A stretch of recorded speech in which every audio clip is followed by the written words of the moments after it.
improvisatzen gazte mordoa, emakume txapelduna, bersolaritza azken urtetan, joan zaigu oso urruna,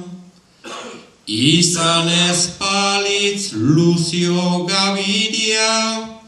bere lan eta jarduna, edota aurten Legazpin joan den, inozentzio laguna,